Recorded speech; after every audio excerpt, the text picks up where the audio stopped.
गुरुदेव उपेंद्र सिंह जी करनाल हरियाणा से हैं। आपका प्रश्न है, हमारे अंदर ऐसा भाव कब और कैसे आएगा कि सभी में भगवान का दर्शन हो? ये भाव तभी आएगा जब भगवान का भी ठीक से अर्थ समझते हो। भगवान का भाव का अर्थ क्या है? दैट मीन्स आप भगवान क्या हैं वो समझते होंगे। तो भगवान का भाव सभी में आए तो भगवान के जैसा आचरण भी सबका होना चाहिए, तब भाव आए तो ज़्यादा अच्छा है। दूसरा ये है कि आप अपने सत्कर्म में, अपनी साधना में निरंतर अग्रसर रहें और वहाँ कोई शत्रुता या विक्षेप, ईर्ष्या इत्यादि के कारण न हो, इसके लिए सब में भगवत भाव रख सकते हैं। क्योंकि ईर्ष्या एक ऐसी आग है जो किसी और को तो बाद में जलाएगी, तुम्हारी चिता पहले जलाएगी। वो जिसने जीवन में ईर्ष्या किया वो जले। अब उस जलने के क्रम में एक दो आदमी का हाथ जल जाए तो अलग बात है, पर जलेगा वही जिसने ईर्ष्या की है। इस भाव से कभी कभी हम अपनी साधना के पथ पर आगे चलने के लिए सब में भगवत भाव रखते हैं। तीसरा, चूंकि सभी ईश्वर के ही अंश हैं, इस संसार में ईश्वर के बिना कुछ है ही नहीं। एकमेव अद्वितीयम, एक वही था, दो हुआ, फिर लीला करने के लिए बहुत रूप उन्होंने लिए। उस दृष्टि से भी मान सकते हैं शास्त्रीय प्रमाण के अनुसार कि सब में भगवान का अंश है। ईश्वर अंश जीव अविनाशी, चैतन अमल सहज सुखराशि, मम एवांश जीवलोके जीवभूत सनातन, सब मेरे ही अंश हैं। तो ये दो तीन तरीके हैं, मानो तो अच्छा है, पर उससे पहले भगवान को जानो, और भगवान जानने से पहले खुद को जानो। जो खुद को नहीं जानता वो भगवान को भी नहीं जान सकता। स्वयं को नहीं जानने वाला आदमी भगवान को कैसे जानेगा? अगर स्वयं देह है तो देह में ज़्यादा जो बलिष्ठ और सुंदर होगा उसको वही भगवान लगेंगे। मन है तो अपना जैसा मन थर्ड क्लास का है, किसी का सेकंड क्लास का मन मिल गया तो वही उसके लिए भगवान हो जाएगा कि मेरा तो थर्ड क्लास का है, इसका सेकंड क्लास का तो है, भगवान जरूर होगा। अगर इंद्रियां हैं तो इंद्रियों के आधार पर किसी को भगवान मान लेगा। बुद्धिमान है खुद तो उससे ज़्यादा बुद्धिमान कोई मिला तो उसको भगवान मान लेगा कि अरे हमसे ज़्यादा बुद्धि है भाई, भगवान ही है ये तो पहले तुम कौन हो? प्रश्न तो ये है, भगवान कौन है ये प्रश्न जब जब जीव के मन में आया तो जीव भटक गया। वही मनुष्य इस दुनिया में सबसे ज़्यादा दुखी रहा जिसने भगवान को जानने की कोशिश की। आध्यात्म के नए आयाम को छू लो मेरे साथ बैठकर। जिसने भी भगवान को जानने का प्रयत्न किया वो दुखों की तरफ कदम बढ़ाया, और जिसने भी स्वयं को जानने का प्रश्न किया, मैं कौन हूं, तन हूं, मन हूं, बुद्धि हूं, चित्त हूं, क्या हूं मैं? और जैसे ही वो अपने आप को आत्मा के रूप में रिकॉग्नाइज कर लेता है, रियलाइज कर लेता है, तो उसके जीवन में सच्चिदानंद रूप आए। भगवान का नाम क्या है? सत, चित और आनंद। तो स्वयं सच्चित आनंद हो जाएगा। और बिना स्वयं को जाने, ये फेरा लगाने से, फेरी लगाने से, वहाँ जाने से, ये भगवान को तो तुम नहीं पहचान पाओगे। बेटे पहले खुद पे कोशिश करो खुद को पहचानने का। खुद को पहचान गए फिर बगल वाली जो माता जी हैं उनको पहचान लो, पत्नी है तो पत्नी को पहचान लो, पर पहले खुद को पहचानना। भगवान तो थोड़े दूर हैं, उनको बाद में पहचानेंगे। खुद को जानने वाला आदमी आनंदित रहता है। बस इतनी सी बात है, इसको समझ लो। शंकराचार्य जी यही कहते हैं, कोहम कस्त्वम, मैं कौन हूँ। को अहम, मैं कौन हूँ। यह जानना ही आनंद का लक्षण है। प्रीति जी दिल्ली से हैं। गुरुदेव, आपका प्रश्न है, गुरुजी अगर किसी व्यक्ति के प्रति मन में बहुत गुस्सा हो तो उसे कैसे शांत करें? प्रीति, किसी भी मनुष्य के प्रति हृदय में बहुत गुस्सा हो तो कैसे शांत करें? सबसे बड़ा जो संतों ने और शास्त्रों ने कहा है, और तुम प्रैक्टिकल करके देख सकते हो, कि यार हमारी बात सुनो, ऐसा एक इंसाफ सुनो जिसने पाप न किया हो, जो पापी न हो पहला पत्थर वही चलाए। अगर जीवन में तुमने कोई पाप न किए हो आज तक, जाने अनजाने, तो पत्थर चलाओ और खुद 70% पापी हो और 20% कोई पाप करने वाला दिखे तो पत्थर उठा लेते हो, तो प्रकृति तुमको कुचल देगी। कहीं सड़क पे नजर आओगे कुचले हुए। इसलिए गुस्सा हो, नाराजगी हो, तो स्वयं अपनी ओर झांको। सास बहू में नाराजगी होती, पिता पुत्र में नाराजगी होता है, भाई भाई में नाराजगी होती है, तो सेल्फ एनालाइजेशन करो। मैं कौन हूं, मैंने क्या किया है? क्या इस युद्ध में सिर्फ उसी का हाथ है या मेरा भी है? ये भावना जब तुम्हारे भीतर में आएगी तो जहां जहां गुस्सा समाप्त होने योग्य होगा, मिनिमाइज हो जाएगी बहुत जगह पे गुस्सा। अरे यार मेरे से भी तो गलती हुई है, अरे इस लड़ाई में वो थोड़ी है, मैंने भी तो एक गाली दे दी थी, अरे यार ऐसा थोड़ी है, पहले तो मैं ही उसके पाँव पे चढ़ गया था। तो जैसे ही आप रियलाइजेशन करते हैं, सत्य के साथ खड़े होते हैं, तो गुस्सा कम होता है। अब गुस्सा कम करना है ये सोच के कि नहीं नहीं मैं गुस्सा दबा दूंगा, दबाने से थोड़ी कुछ दबता भैया। रोटी को जितना दबाओगे उतना ही फूलेगी। तवा पे रोटी को दबाओ तो और कचौड़ी के जैसे फूलती है क्या? थोड़ा और दबा दो तो और फूलती है कि और दबा। तो दबाने से तो कुछ होगा नहीं। यू हैव टू नो, तुम्हें जानना होगा। जानने और दबाने में अंतर होता है। जान लोगे तो दब जाएगा, नहीं जानोगे तो और फूल जाएगा। इसलिए knowledge is the key of success, knowledge is the key of spirituality, knowledge is the key of blissfulness. Knowledge चाहिए, ज्ञान। जीवन में मेरा मन नहीं लगेगा तो एक लड़की होने के नाते मुझे क्या करना चाहिए? अभी एक लाइन में तो उत्तर देना बड़ा कठिन है।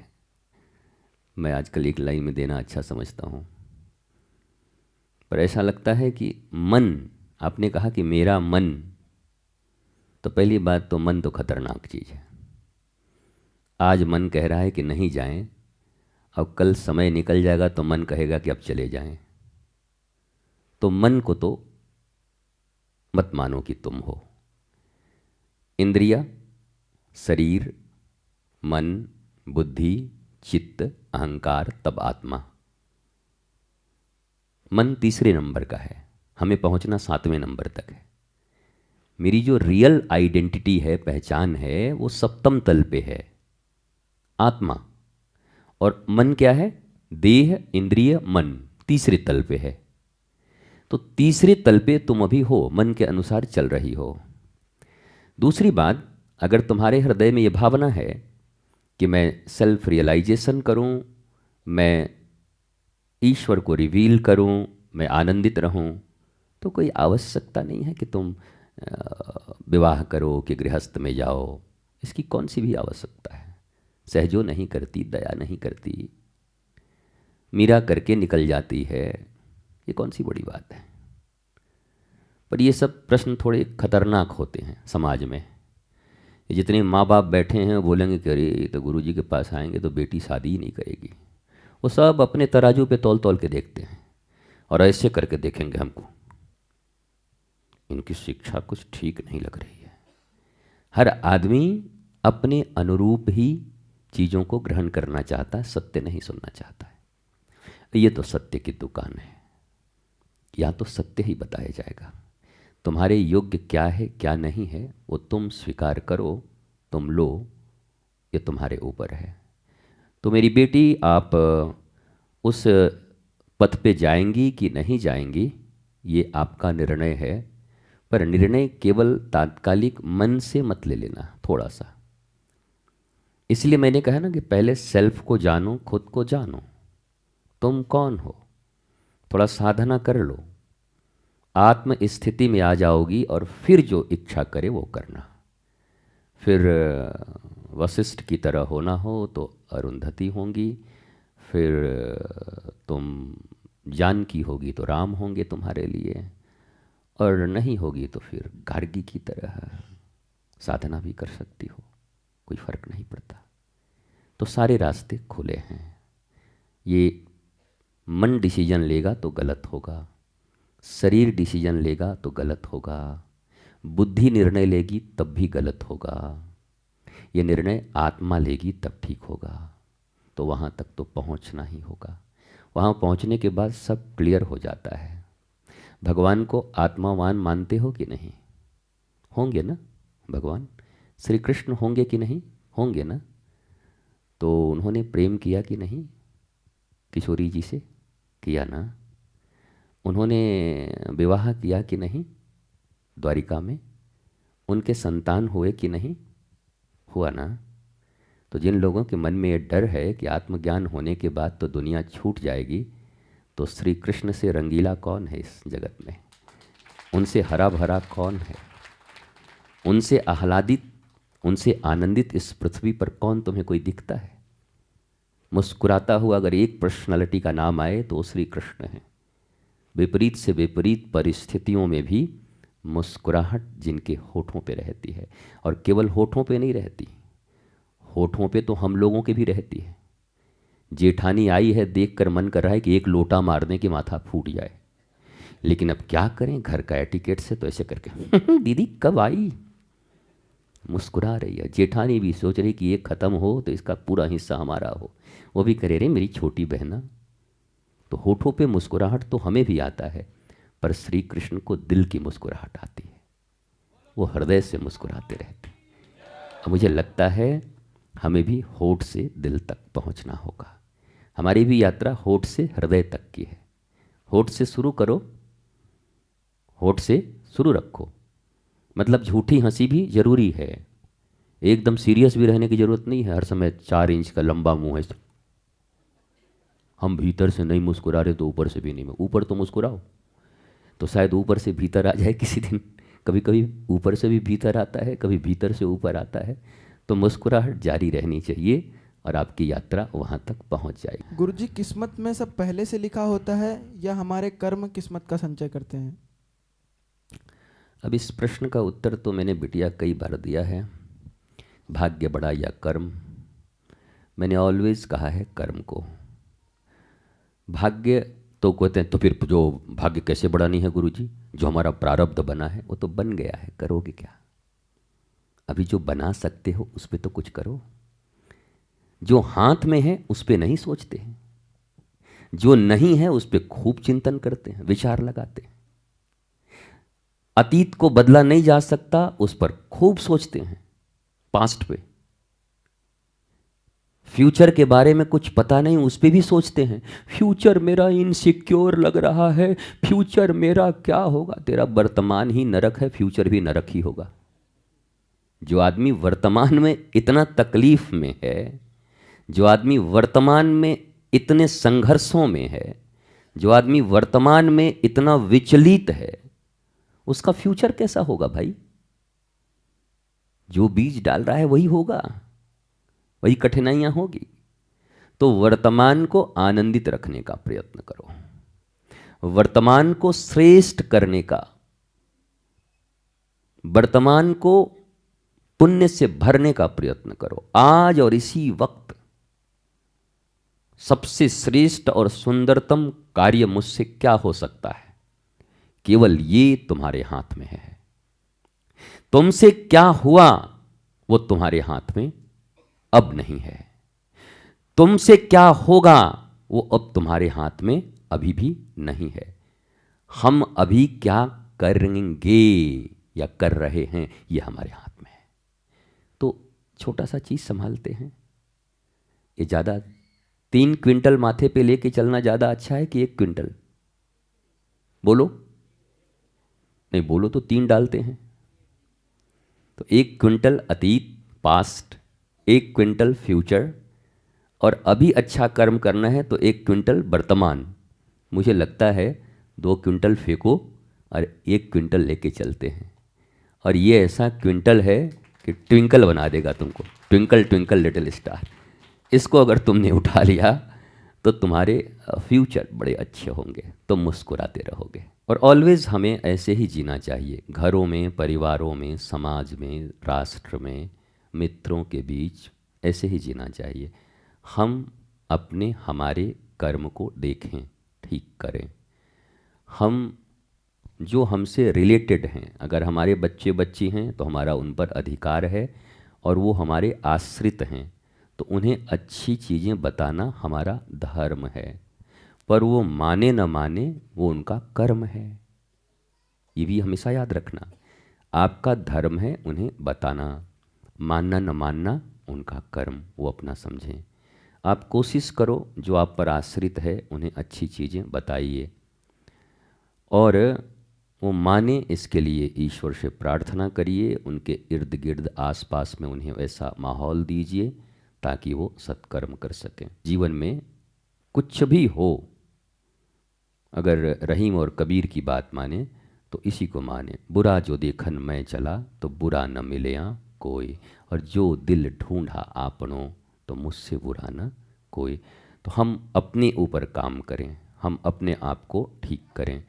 इतना समय ही नहीं कि किसी और को ठीक करें। जहाँ दूसरे को ठीक करने में चलेंगे तो फिर आप ठीक नहीं हो पाएंगे। प्रयत्न यही हो, सदा कोशिश यही हो कि दुनिया में किसी की भूल कहाँ क्या दिख रही है। अमेरिका ऐसा कर रहा है, बताइए, स्पेन ने ये कर दिया, ये ऐसा होना चाहिए, ईरान ये कह रहा है, बताइए इजराइल ने ऐसे कर दिया, अब बताइए फ्रांस ये कह रहा है, अब देखिए चाइना ये कह रहा है। अरे भाई, गैस हो जाएगा पेट में। थोड़ा बहुत जो भी अपना खा करके हेल्थ बनाओगे तो ठीक ठाक बनाओ। तुम क्या कर सकते हो? तुम चाइना को कुछ कर सकते हो? नहीं कर सकते। तुम अच्छे बन सकते हो, बलिष्ठ बन सकते हो, ज्ञानी बन सकते हो। अपने ज्ञान से अपने देश के लिए इतना बड़ा काम कर सकते हो। भगत सिंह बन सकते हो तुम एक अच्छे, बहुत अच्छे साइंटिस्ट बन सकते हो। तुम ऐसी टेक्नोलॉजी को भारत में ला सकते हो जो चाइना के पास अभी नहीं है। तो ऐसे ही चाइना से तुम ऊपर हो जाओगे।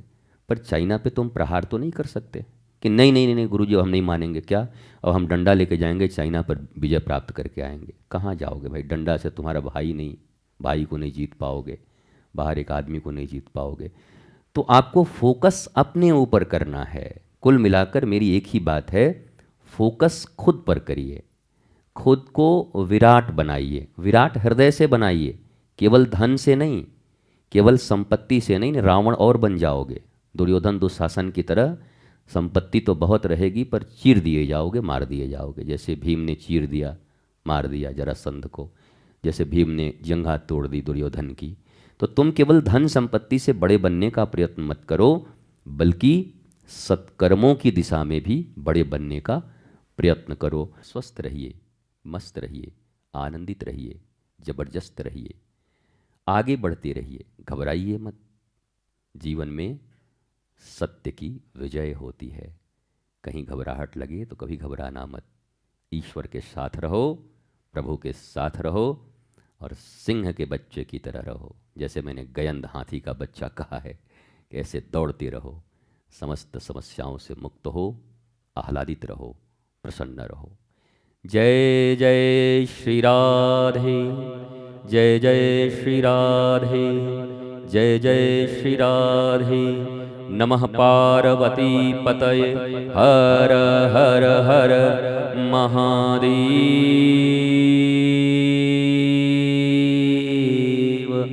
शंभो शंभो शंभो।